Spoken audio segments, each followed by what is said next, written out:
Hello students, today we will discuss the remaining models, but today we will discuss only may and the uses of may and might. In the series of models we will discuss the uses of may and might. So the let's begin the today's agenda. Uses of may and might. The first use, may is used for permission. Either it can be asked or granted. Okay, या तो दिए जाने के sense, पूछे जाने के sense में permission के लिए, या फिर दिए जाने के सेंस में परमिशन मांगना या परमिशन देना, दोनों सेंस में हम दोनों जगह पे हम मे का यूज़ कर सकते हैं। कल हमने देखा था कि कैन का यूज़ भी हम परमिशन के लिए करते हैं, बट वहाँ पर वो फॉर्मल नहीं था। यहाँ पर ये फॉर्मल कन्वर्सेशन के समय इसे यूज़ किया जाता है। ठीक है, वहाँ पर हम क्या यूज़ कर रहे थे, एज अ फ्रेंडलियर बिहेवियर वाली चीज़ों में, वहाँ पर फॉर्मल होकर के नहीं। जब हमको किसी से फॉर्मली बात करना होता है तो हम क्या करेंगे, मे का यूज़ करेंगे। Clear? So for example, may I come in sir, you may sit there. So the first one is showing that someone is asking for permission that he may come in or not. May I come in sir? Okay, यहाँ पर क्या है कि ये permission मांग रहा है कोई। You may sit there, आप वहाँ बैठ सकते हो।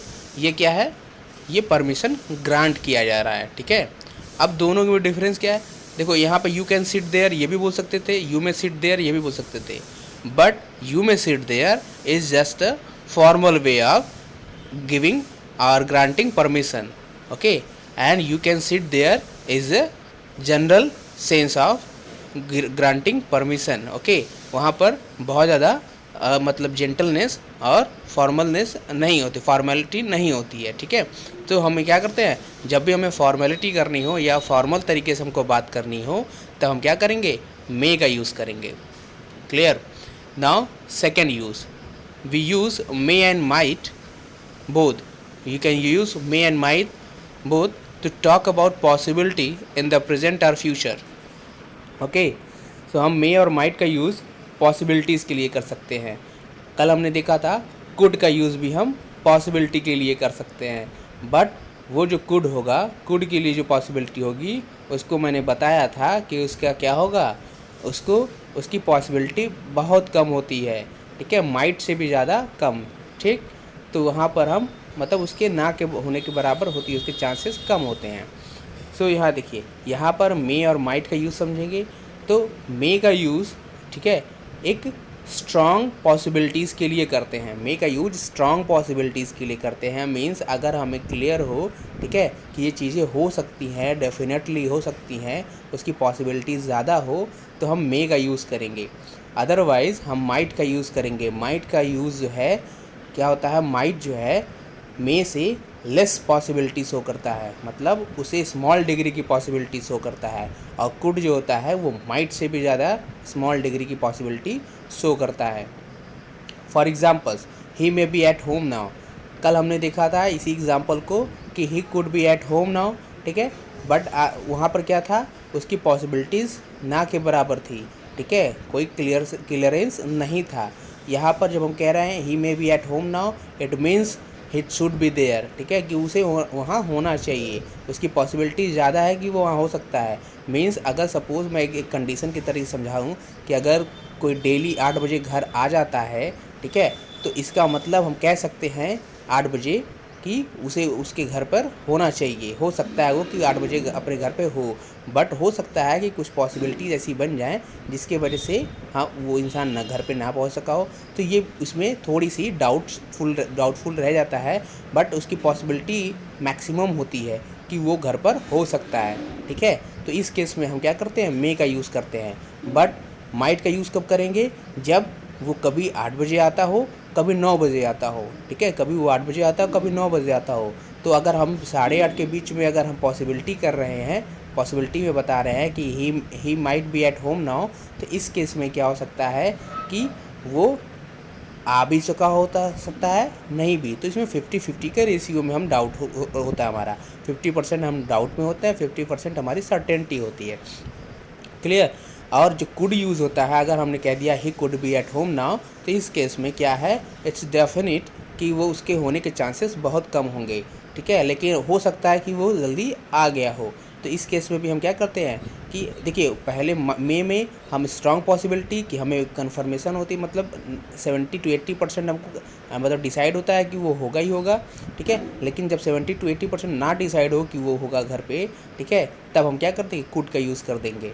आई होप आपको ये क्लियर हो गया होगा। नाउ नेक्स्ट एग्जांपल देखते हैं। इट माइट रेन टुडे, ये आज बारिश हो सकती है। इट मे बी और इट मे नॉट बी, दोनों है, ठीक है। ये बारिश हो भी सकती है, नहीं भी हो सकती है। तो यहाँ पर जब स्ट्रॉन्ग पॉसिबिलिटी ना बन रही हो बारिश के होने की, तो हम बोलते हैं इट माइट रेन टुडे। अगर इस स्ट्रॉन्ग पॉसिबिलिटी बन रही हो, बहुत ज़्यादा अगर वेदर ऐसा हो चुका हो, तो हम क्या कर सकते हैं, तब हम मे का यूज़ करेंगे, कहेंगे it may rain today. It may rain today कहने मतलब बारिश हो सकती है, उसके 90% चांसेस हैं। But it might rain today means कि 50-50 के रेशियो में है, बारिश हो भी सकती है, बारिश नहीं हो भी सकती है, ठीक है। Clear. Now let's move ahead to the next point, that is third point. May is use to express a wish. May का यूज़ हम विश को एक्सप्रेस करने के लिए फॉर्मल इंग्लिश में करते हैं। जैसे may God bless you, may God live, may God B with you, okay, may you live long, ठीक है, मे गॉड हेल्प यू, ठीक है।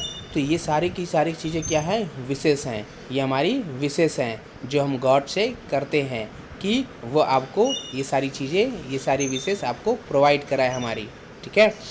Now come to the next one, fourth point. Might refers to the past time, ठीक है। Might जो है past time को represent करता है, किस कंडीशन में, in the condition of narration. अगर हम नरेशन में यूज़ कर रहे हैं, इनडायरेक्ट स्पीच में बोल रहे हैं, तो डायरेक्ट स्पीच में अगर मे का यूज़ किया गया है, तो इनडायरेक्ट स्पीच में उस मे की जगह पे हम माइट का यूज़ करेंगे। अगर आपको क्लासेस याद आ रहे हो तो वहाँ मैंने डिस्कस किया था, ठीक है। For example, he said that I might use his phone. उसने कहा कि उसने मुझसे कहा कि मैं उसका फ़ोन यूज कर सकता हूँ। तो इसको अगर हम इसको डायरेक्ट अगर बनाएं तो क्या बनेगा, he said, comma inverted commas बनेगा, you may use my phone, you may use my phone. तो जस्ट सिमिलर इसी को हमने इनडायरेक्ट में बनाया है, that is he said that I might use his phone. Clear. So आप क्या करेंगे, नरेशन में मे को माइट में कन्वर्ट करते हैं पास्ट टाइम्स को शो करने के लिए। क्यों पास्ट टाइम हो जाता है, वो एक्चुअली में प्रेजेंट होता है जब हम लिख रहे होते हैं डायरेक्ट स्पीच में, बट जब हम किसी से बता रहे होते हैं वो चीज़ बीत चुकी होती है और हम किसी और से बता रहे होते हैं, और वो चीज़ें क्या होती हैं, पास्ट की इवेंट होती हैं। इस वजह से हम क्या करते हैं, यहाँ पर उसे माइट में कन्वर्ट कर देते हैं। आई होप आपको ये समझ में आ गया होगा। नाउ फिफ्थ पॉइंट, मे और माइट है, मे हैव और माइट हैव, दोनों का यूज़ हम क्या कर सकते हैं, टू एक्सप्रेस पॉसिबिलिटी और desirability relating to the past actions. Means ऐसे पॉसिबिलिटी या डिज़ायरेबिलिटी के साथ यूज़ कर सकते हैं, के लिए यूज़ कर सकते हैं जो कि पास्ट के एक्शंस में हो, जैसे ही मे हैव लेफ्ट यस्टरडे या he might have left yesterday, ठीक है। तो इसमें क्या है कि इसकी पॉसिबिलिटी ज़्यादा है, मतलब इसमें पॉसिबिलिटी है कि वह सच में लेफ्ट मतलब रेस्ट कर चुका होगा, ठीक है। मतलब इसमें पॉसिबिलिटी ज़्यादा हो अब कि वो कल घर से निकल चुका होगा, ठीक है, वो घर से निकल चुका हो सकता है, ठीक है, निकल चुका हो सकता है। तो इस केस में क्या है कि हो सकता है कि वो निकल गया हो सकता है कि वो निकल गया हो, तो इसकी पॉसिबिलिटी ज़्यादा होती है। जब पॉसिबिलिटी ज़्यादा हो, ठीक है, किसी काम के होने की, और भी पास्ट एक्शंस में, किसी चीज़ की पॉसिबिलिटी और डिज़ायरेबिलिटी होने की ज़्यादा हो, ठीक है, की पॉसिबिलिटी ज़्यादा हो, उस केस में हम क्या करेंगे, उस केस में हम मे हैव और माइट हैव का यूज़ करते हैं, ठीक है। मे हैव का स्ट्रॉन्ग के लिए जब एकदम से डेफिनेट हो, अब माइट हैव का कब करेंगे, जब हम क्या करेंगे कि जब हमें मतलब क्लियरेंस ज़्यादा ना हो, बट तब भी श्योर हो कि वो निकल जा सकता है, वो तो उसकी पॉसिबिलिटी बन रही हो, ठीक है। तो हम क्या करेंगे, मे हैव और माइट हैव का यूज़ करते हैं। Second example, he might have failed, वह हो सकता है कि वो फेल हो गया हो सकता है कि वह फेल हो गया हो, ठीक है। तो यहाँ पर चांसेस क्या बनना है, पास्ट के एक्शंस में बात कर रहे हैं, मतलब हम 1 महीने के बाद सपोज़ किसी का रिजल्ट आउट हो चुका है और 1 महीने के बाद जो है हम उसके रिजल्ट पर डिस्कस कर रहे हों, तो हम क्या कर सकते हैं, ही माइट हैव फेल्ड। हमें उसका रिजल्ट हो सकता है ना पता हो, बट हम वहाँ से गेस क्या कर सकते हैं, ही माइट हैव फेल्ड, कि वह हो सकता है वह फेल हो गया हो, ठीक है। बट उसके चांसेस कोई ज़रूरी नहीं है कि वो फेल ही हो गया हो, इसलिए हमने यहाँ पे माइट का यूज़ किया गया है। अगर हम मे हैव यूज़ करते तो क्या होता, इट मीन्स कि वो स्ट्रॉन्ग पॉसिबिलिटी के साथ हमें ज़्यादा एश्योरिटी है कि हमको उस पर ज़्यादा मतलब मतलब हम उस पर ज़्यादा कॉन्फिडेंट नहीं है कि वो पास हो सकता है, तो इस केस में हम क्या करेंगे, मे हैव का यूज़ कर देंगे।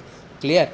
तो दोनों का डिफरेंस में यही है। अब जो थर्ड वाला है, देखिए, better you might not have revealed the secret. अच्छा होता है अगर तुमने सीक्रेट तुमने रिवील नहीं किया होता, ठीक है, तो रिवील नहीं किया होता। तो ये क्या है, पॉसिबिलिटी की बन रही है कि मतलब ये कहना चाह रहा है कि अगर तुमने किया है तो कर दिया है तो कोई बात नहीं, अगर अच्छा होता कि तुमने नहीं किया होता। तो वो पूछ रहा है, पॉसिबिलिटी जानने की कोशिश कर रहा है कि क्या तुमने कह दिया है। अभी ये श्योर नहीं है कि उसे पता नहीं है, वो श्योर नहीं है कि उसने कह ही दिया है, सीक्रेट रिवील कर दिया है, ठीक है। वो अपनी इच्छा जाहिर कर रहा है, डिज़ायरेबिलिटी है उसकी, ठीक है। Now come to the next and the last point. Note में कल जो कि छूट गया था कुड वाले यूज़ में, तो कुड वाले में हम क्या करेंगे, इसमें भी कुड हैव का यूज़ कर सकते हैं। कुड हैव का यूज़ कर सकते हैं कब, कि ऐसे पास्ट एबिलिटी के लिए जो कि इंडिकेट कर रहा हो किसी ऐसे एक्शंस को जो कि परफॉर्म ना हुआ हो, ठीक है, मतलब वो एक्शंस प्लेस ना हुए हों, ठीक है। For example, I could have revealed the secret, मैं सीक्रेट्स रिवील कर सकता था, ठीक है। ये उसकी एबिलिटी है कि वो सीक्रेट रिवील कर सकता था, बट उसने किया नहीं। क्लियर, उसने किया नहीं, ये याद रखिएगा। जब भी कुड हैव दिखेगा और वर्ब इन थर्ड फॉर्म दिखेगा उसके बाद, तो आप समझ जाइएगा वो एक्शंस परफॉर्म नहीं किया गया है, किया जा सकता था बट किया नहीं गया है। तो you could have borrowed money, तुम पैसे उधार ले सकते थे बट उसने उधार लिया नहीं है। सो आज के लिए बस इतना ही। आई होप आपको ये सारे पॉइंट्स क्लियर हुए होंगे। तो मे, माइट, कैन, कुड का यूज़ हमने समझ लिया। कल हम विल, वुड, शैल, शुड का यूज़ समझेंगे। उसके बाद लास्ट टॉपिक जो होगा वो हमारा 4th लेक्चर्स में जो होगा वो होगा ऑट, नीड, डेयर का यूज़। ओके, सो हम इसको 4 वीडियोज़ में कवर करेंगे। सो तब तक के लिए thank you, bye bye, take care.